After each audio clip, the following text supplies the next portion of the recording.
وهنا نكونوا وصلنا لهاد الدويره هادي. عرفتي ديالاش هادي؟ عرفتي ديالاش هاد الدار؟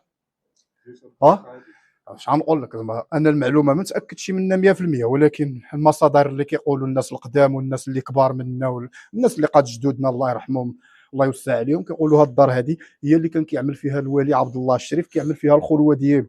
هنا كان كيدير الخلوه، وهنا كيتعبد، وهنا كان كيعمل الشرح ديال القران الكريم، الفقه وديك الشيء ديالو، فهمتي؟ ولكن ماشي كانت دار السكنه كيقولوا هي كيديروا فيها الخلوه. اما دار السكنه خليك معايا انا نوريها لك، هي عحده هادي، اجي معايا نوريها لك.